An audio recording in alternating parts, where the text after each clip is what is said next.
increase productivity. So with that theme, so the entire center of excellence works towards that, so that we can work towards it, and we can always discuss it and debate it in the question answer session or during tea break. So oh my God. So I mean, I've got about 10-15 slides or so, but I will not get into deep in each one of them because that will take a lot of time. The first 4 to 8 slides, we will just know what is a center of excellence, what have we done about it. I will not get into too much details. I will not even read through it. You might have to just look through it. I will mostly talk about this part. This is where I think the theme today is, that what is the correct fit. I mean, that's what the theme will be, and so we will delve a little more into this, and what it takes to make it a good fit, and what is it for the recruiters to make it a good fit. And one slide I have on recruitment marketing, which we take pride. We have this concept of making the pull factor happen, and we have a team of recruitment marketing within the recruitment team itself. So we don't depend on the corporate marketing team to provide us help. So we do it ourselves. So that's the beauty of what we have done so far. So what does the talent create center of excellence do? It works very closely with the recruitment delivery team. The members of this center of excellence are drawn from this delivery team definitely.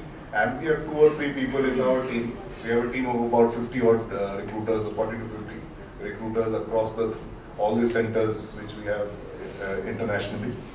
And therefore the focus definitely is how to increase productivity of the recruiting team, reduce the hiring cycle time and meet the SLAs, reduce cost of hiring, and create stakeholders' delight, and of course finally the hiring accuracy part, the enhanced quality of hires.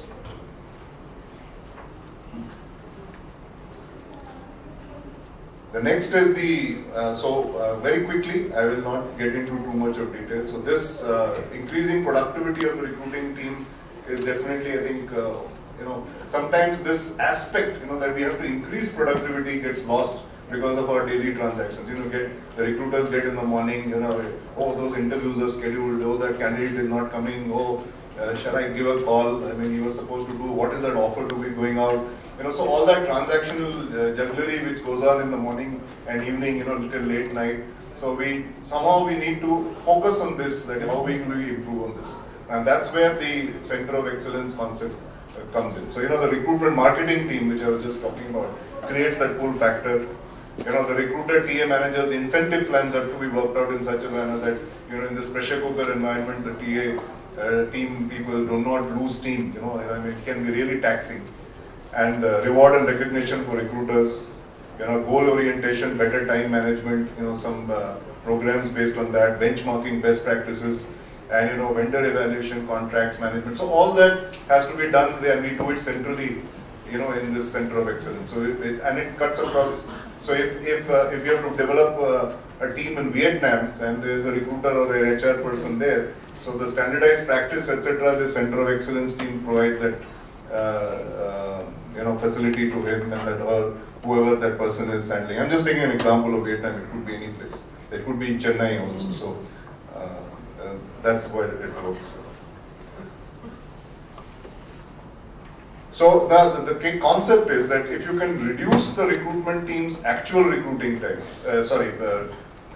increase the recruiting time, but so that the other things, to like creating dashboards and creating MIS and all sorts of other unproductive work which is non-recruiting, if we can take that away from the recruitees or the recruitment team, then there is all chances of focusing more on better quality of hires, and also he gets more emphasis on the recruiting, proper recruiting.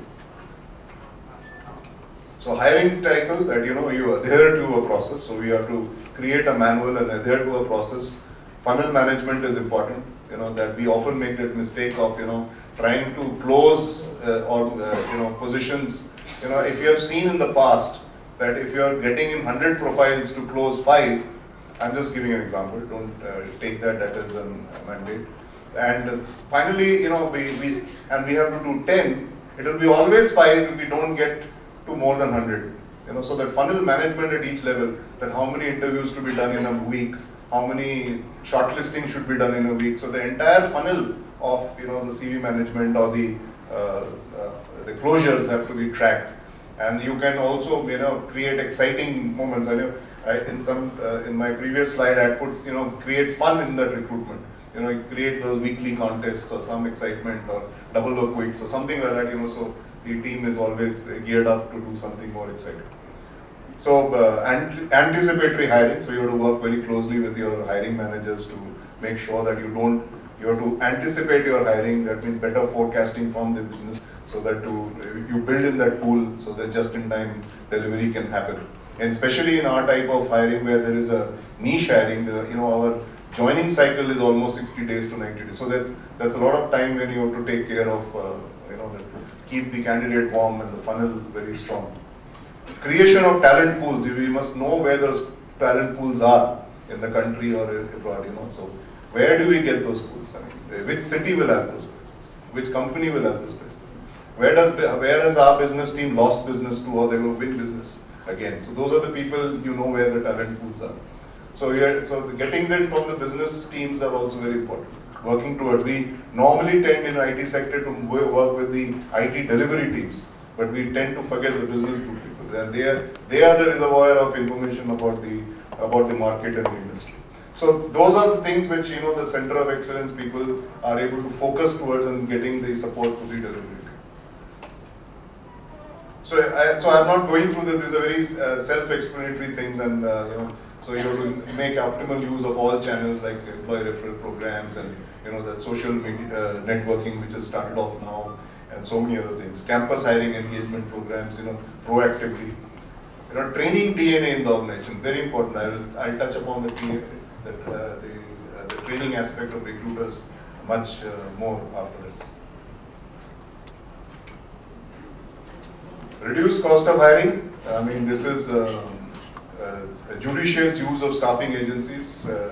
Which is a costly agency. Pardon all my consulting friends here.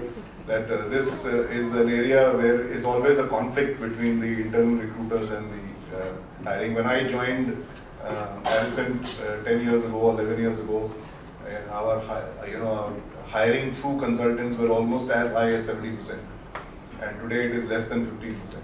So those people kill me, but my costs have come down almost 8-10 times because of that. So I've lost a lot of friends because of it. Okay, so then tracking hiring accuracy, productivity increase measures and initiatives, we will talk about it a little bit. And retaining the good recruiting talent, that's important. The recruiting industry also sees a lot of churn. So how do we identify the good recruiters and keep them motivated, giving them the pride, that you're working in a world-class company in a recruiting company. I've written one sentence like showcasing of recruitment team global awards. Like Harrison last year won the global recruiting excellence award in the best employee referral program, which was announced in San Diego in USA. They have a global conference there every year, and we were the winners. So that gave the whole team a pride, sense of achievement. So this is just an example. You can do it within India also. It's not necessary you have to get global awards. You can also get a lot of good awards, and which is a thing which cannot be done by the recruiting team. There is a center of excellence, that core group which is working towards such things, making an entry into the competition and things like that. You get the pride of it. These are softer issues, and timely recognition of recruiters is very important. Stakeholders delight. Retention starts with candidates' first impression during the selection process. I will be proud to be part of this company. That's what the candidate should be. And on the day he or she arrives for the first time into an organization, and that's an area where we are very particular about. And the time of joining, that friendliness, that openness, that has to be there. The keep your promises, etc. So all that has to be kept over there. Post-offer engagement initiatives, events pertaining to internal customers like employee referral programs, etc. vendor recognition events, campus engagement events, and team events, offsites for the recruiting team. They need breathers, they need some learning exercises. So offsites are basically work plus fun. So and a lot of training. That goes into it. So here, this is, I will just spend some little more extra time. Maybe, I don't know how much time I have, but it has to be a win-win for all stakeholders. I mean, that's the candidate must win too. I mean, that's important. It's not that the recruiter or the hiring manager should win that, okay, I have won out this candidate. The important fact is that the candidate must see that he or she has won in that discussion or negotiation of a job. And that's the essence of good recruiting. Train the recruiters and their partners. When I say partners, that even when you hire through consultants or through employee referral programs, so even the internal employees must know what they are going to hire and how they are going to talk to their friends. The consultants must know what we are trying to sell. You know, that sell in what Mr. Alwale was also saying that that there is an aspect of selling, which comes into recruitment. We are also selling, right? I mean, we are selling positions, we are selling our own company, we are selling your careers, you are selling every moment of the discussion with the candidate is selling. Role of hiring line managers. The line managers who are hiring have a very important role to play. So when they are taking the interviews, they should know what to talk and what not to talk, the do's and don'ts there. So training the interviewers and calibrating the interviewers become a very important part of the center of excellence. Recruiters may not have the time, to sit with them and start training hiring managers. Calibrate the interviewers. I mean, we have seen, that game of selection versus rejection. I mean, some of the interviewers thrive on asking questions till the candidate fails. I mean, you would have noticed it. I mean, they will go ask. I mean, I have seen many line managers and hiring managers interview a fresher candidate in the campus for 1 hour, 15 minutes, and then say, no, he's not good enough. So, I mean, there are lots of them like that. I mean, I've seen so many of them. So then you have to calibrate them, right? What to ask, what not to ask. Why is it so irrelevant to ask such questions? So that calibration exercise, that orientation program is a must in any good talent acquisition machinery. Recognize interviews. We have something called this interview management recognition system. Interviewers management recognition. Where they manage, the interviewers are, gain points. At the end of the quarter or half year or annually, we give out awards, etc. for the best interviewers. I mean, in terms of quantity as well as quality. Quality is at the moment we are not so geared up on, but that's what our next step is. How to bring in the quality measures in an interview process. If you make it too stringent, people will stop interviewing. So that's another caution we have to keep in such programs. Measuring hiring accuracy is a tool which I think is working out well with us. The model is based on performance rating and the longevity. That means people who join us and they leave within the first 6 months, and how they perform in the first 6 months. The entire hiring accuracy methodology, because our probation review happens after 6 months of joining. So depending on the ratings they get there and the longevity, so there is a matrix, and we can do it in all ways. We can do it grade-wise, location-wise, business unit-wise, institute-wise when it's in the campus, hiring channel-wise, which channel is giving you the best accuracy. And when we know these measures, then you can take those corrective actions, and make some innovations, so that that we are able to bring up those measures in all these segments. I will not get into the details, but this is a concept of hiring accuracy. So this is an illustration. So the hiring accuracy is a formula here, and we're using that formula. We bring out this matrix, and we say there's a score. So if in this whatever we have shown here, the hiring accuracy at the end is showing 42%. So over a period of time, we know that okay, if this unit is 42%, but the rest of the average is about 55-60%, and this unit needs to go up. The interviewers here have to play a different, better role. Which are the interviewers who are failing? Are the Chennai interviewers becoming too strict, or the Bangalore interviewers are becoming too strict, or this business unit people are not coming on board correctly? and doing the appraisal. So those measures are taken, and you take those corrective, calibration programs in different centers. And including the recruiters. So competency assessment is, of course, we do competency assessment, behavioral, technical, functional, which I think everybody does. For campus, we have 4 methods: test, the critical incidents interview, group interview, and one-on-one. And in lateral, we have selective tests for certain positions, not all positions. And we have, of course, 2 rounds of functional interviews and 1 round of HR interview. And interviews calibration is, again, I've dealt up it already. I've talked about it, that how interviewers must at least have a standard process of selection and rejection as far as possible. I'm not saying that the flair of judgment should go away, but at least if they have the correct do's and don'ts, what questions to ask.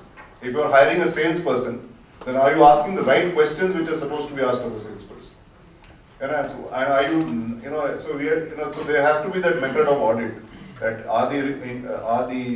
so we also hired a third-party expert for our fresher hiring once, and the Bombay-based company, and they came and did a thorough exercise on how they interviewed all our interviewers, and they discovered that there was a total if 100 people were done, there were 100 different ways of doing interviews. So which was creating an issue that we were rejecting candidates who could have been actually selected or seen or something. So that rejection rate was higher. We were basing our interviews on rejection rather than selection. We were not finding out reasons that this guy can be selected based on this and then trained further or groomed further. And that's where the training DNA comes into help after that. So that is where the concept of our Center of Excellence is working on these concepts to bring the productivity much higher.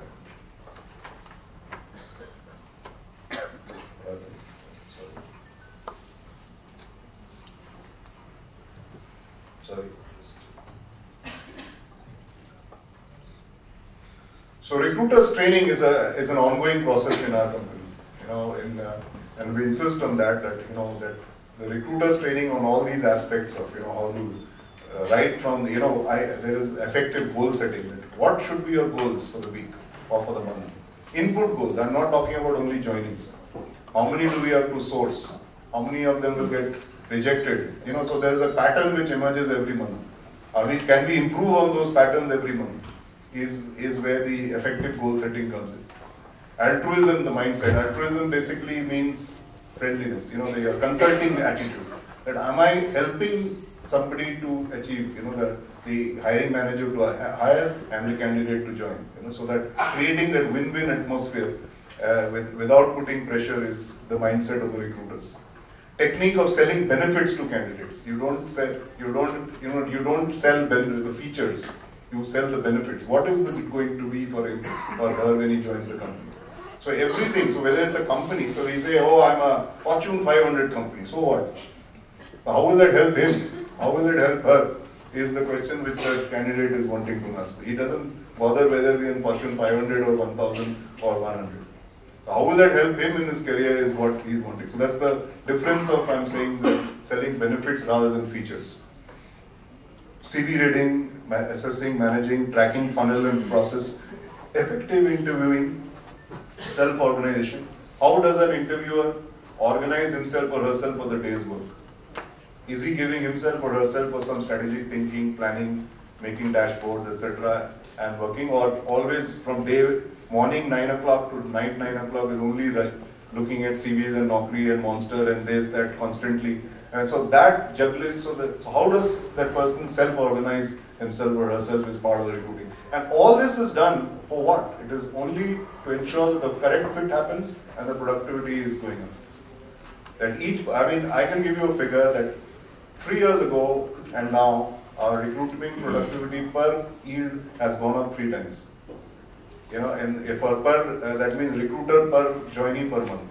So that's sort of a productivity measure.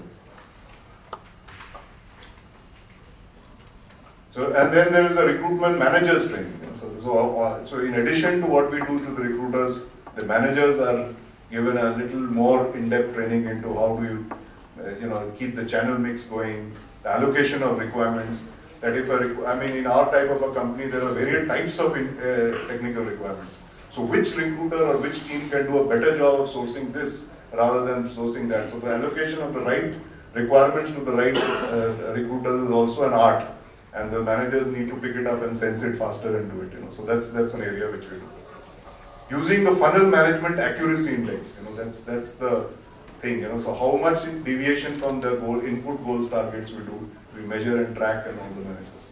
MIS dashboards and leadership, of course. So this is my last slide. The recruitment marketing has been a very innovative and a fancy. It's a thing which all recruiters are trying to get into. But it's not meant for everybody. You have to be creative. You have to be innovative, marketing savvy. So how to create a career site, on the website, how to make that better, creating the glues on the career site. That why should a person keep coming back to your career site? If somebody has gone into your career site, you would like that person to come back into it. Your alumni to come back into it. So how do you keep that going? Print and web advertising, effective use of social networking sites. So employee referral program, the branding part, communications, how do you create events around that employee referral program. When in year 2000, our participation of employee referral program was 9%, and today it is 66%. So a lot of measures have been taken up, and I still feel we should be higher. And that 66% includes the juniors. So I'm a little worried that managers and above the employee referral program is still falling short of 66%. So that's an area where we are working towards, and making sure that they also do. So these are some of the thought processes we had to make our center of excellence work. And I can go on and on this topic. And I'm sure any one of you can also go on a recruiting topic, those who are into it. So I will leave those thoughts behind at this point of time, and we can always come back for questions later. So thank you very much, and that's it.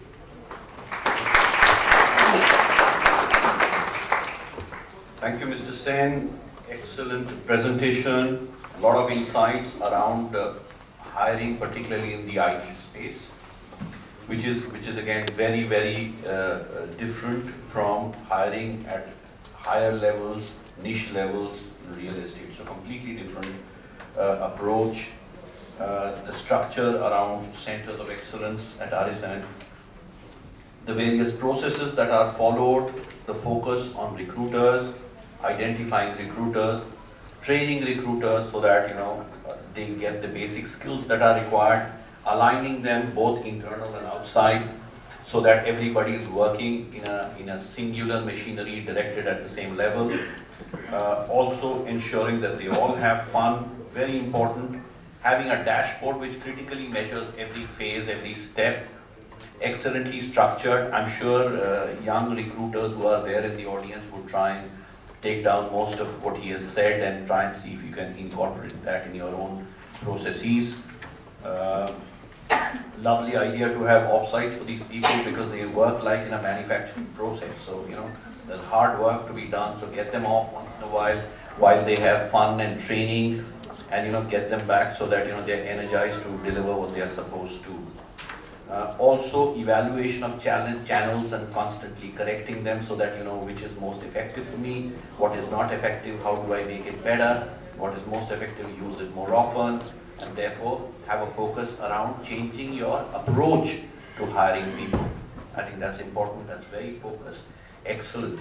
2-3 things that I will leave you with before you start on the questions. One is sometimes the talent pool is restricted. Several people are diving in for the same set of people. It's important to understand because we've evolved over the years. People don't necessarily need to be enemies. So there can be organizations in the same space looking for same talent, and they can be collaborating. There are lots of examples, right? Telecom, airlines, lots of examples where they are collaborative in terms of how they hire. The other is with regard to the social issues around hiring. The social issues would mean that, and I was talking to somebody who does hiring in the BPO space.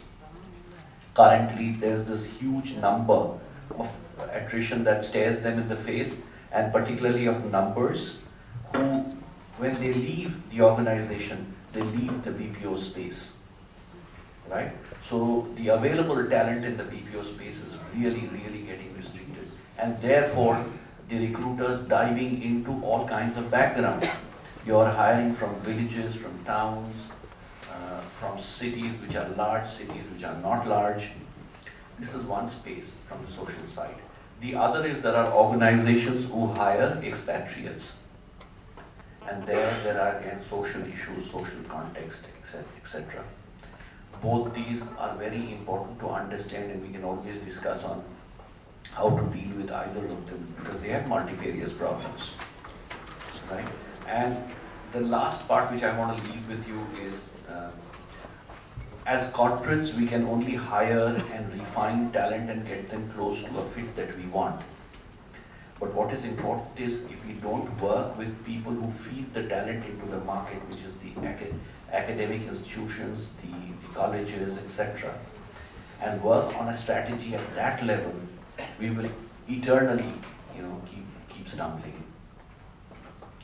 So that work is also important, necessary from the corporate side. So having said all this, there is still so much to say, but I'll throw the floor open for questions. Ask whatever you wish to. I have two gentlemen who have all the answers. and we try and respond as best as possible. Please.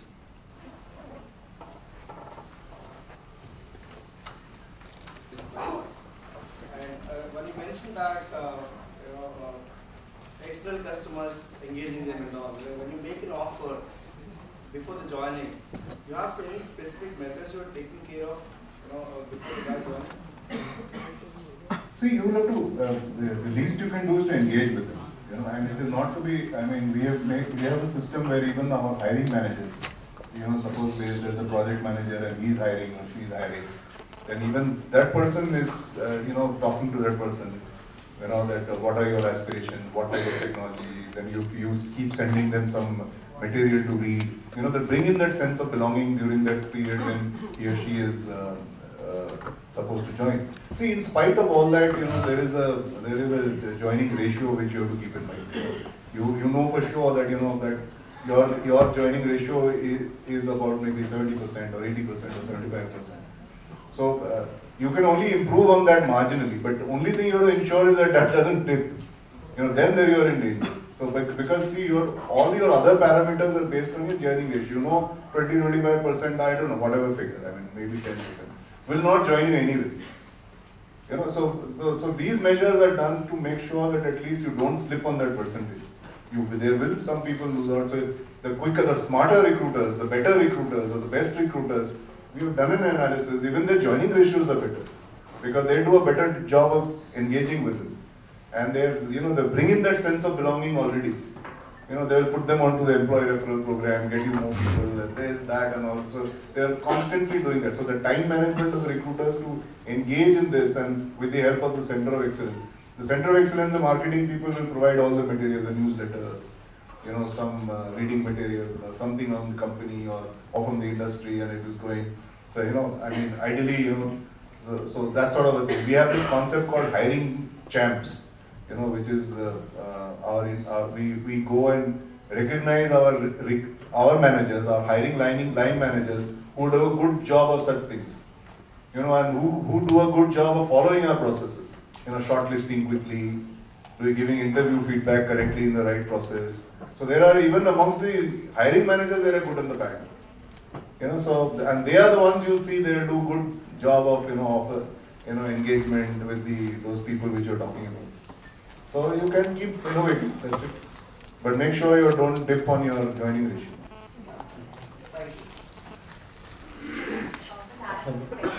Question links acquisition to maybe future strategy or the future workforce. Recently there was a study done by PwC that said that the future workforce may be very complicated, will have a lot of contradictions, may want a lot of flexibility in the workplace. They may want more entrepreneurship, more challenge, and we may have maybe not big organizations but few collaborative networks which would exist. So in light of this study and these future predictions,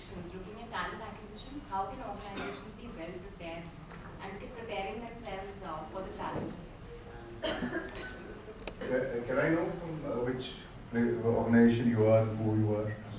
I'm Poonam. I'm taking care of talent management for one of the Airtel businesses, which is With one of the? Airtel businesses, Airtel BPH. Okay. Before I answer you, can I ask you also from where you were? I'm from actually a company called Headstrong. I'm heading the recruiting division there. Okay. Rohit Verma. Yes. Okay. Okay, so coming back to your, I'm just holding this because otherwise I can't see it. Yes, I mean you're right. I mean the next generation which is coming up now have you know a different way of looking at things. Surely, I mean like this generation is looking at things like flexi term, work hours, or daycare center for ladies, etc. is now slowly becoming an hygiene factor. I want a laptop from day one. Why can't we have a BlackBerry? So these are slowly companies are working towards them as hygienes. Earlier they were very level dependent. Okay, if you are a vice president or a assistant vice president. Now it is very work oriented. Like our recruiting team, I was coming back to recruiters. Earlier we couldn't think that recruiters will be carrying a laptop. Today the work is so much that they are handling candidates late at night, 9:30, 10, etc. and sitting. So they have that flexibility that they're taking a laptop, go home, they get in.